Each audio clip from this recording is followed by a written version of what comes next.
So my name is Grandjean. I'm a project manager of coastal conservation and restoration at the Archipelagos Institute of Marine Conservation.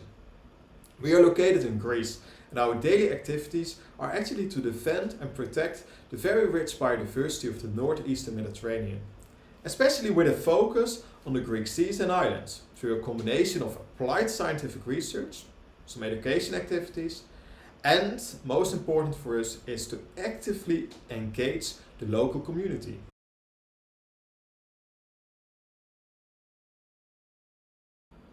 Marine biodiversity is for many scientists important because it can serve as an indicator in different ways.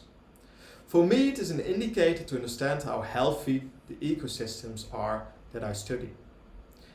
If there are, for example, a lot of fish, I believe that my ecosystem is relatively healthy. And especially, for example, if I find many different species in the sediment. But if I see only one species, then I'm getting slowly concerned. Because if something happens with the environment and that one species can live not anymore there, then I'm afraid that it becomes, in the near future, a desert. So the higher the biodiversity is, the better I feel.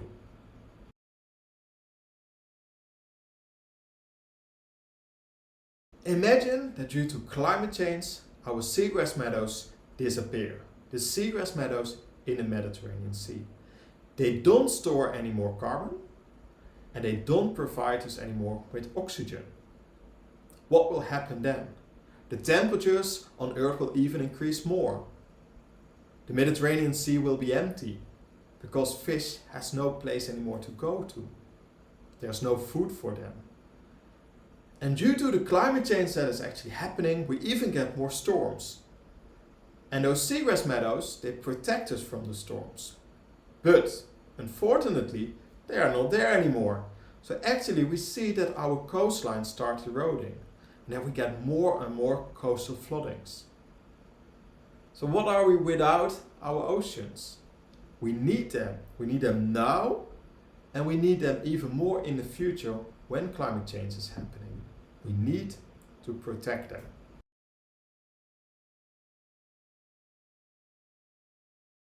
Unfortunately, we humans destroy the oceans completely. And maybe the biggest contributor to this is the industrial fishing industry. When they go out on the seas, they use huge nets, and with those huge nets, they actually catch everything. So the bycatch of different kind of species is huge.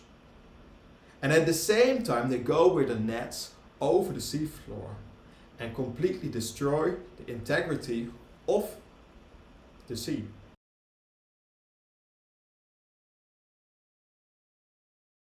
Making our oceans more sustainable starts by yourself. By buying sustainable fish. Because sustainable fish means that when they catch it, they actually think about where to catch it, about the stocks of fish they have. And by taking this kind of things in consideration, often we see that the fish stocks start increasing. Well, if you don't buy the sustainably catched fish, then often we see that fish stocks keep declining and declining. And unfortunately that's already happening for decades with most of the fish stocks. And maybe an easy way to know if you buy sustainable fish is actually buying it from the very small scale local fishers that are along the coast in Europe. They know how much they need to catch for their own living and they know how much fish is available for them. And they actually like to go in their own backyard for catching fish.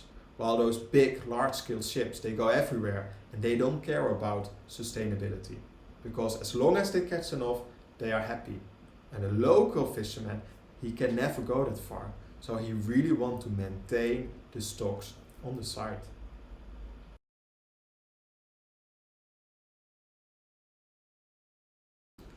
The oceans are for a big part the lungs of our world. They constantly provide us with oxygen. Especially, for example, the seagrass meadows in the Mediterranean Sea. Those seagrass meadows, they store a huge amount of carbon. And when they store carbon, they actually create oxygen. Without this oxygen in the Mediterranean Sea, without those seagrass meadows, it would definitely be a dead toxic pool.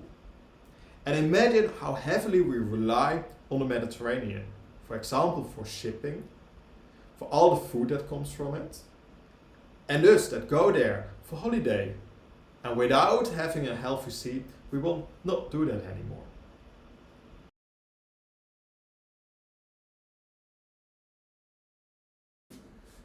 As a marine scientist, I love it to go to the field. To the field, in my backyard almost, up to the field somewhere else in the world. It is nice to visit different places in the world and see all the fascinating marine ecosystems we have. Okay, I need to realize that maybe by traveling around my CO2 footprint is relatively high. But I believe it is okay as long as all the actions I do lead to mitigating climate change. So as long as I do that, then I accept my large CO2 footprint. But as soon as that stops, then I need to stop traveling.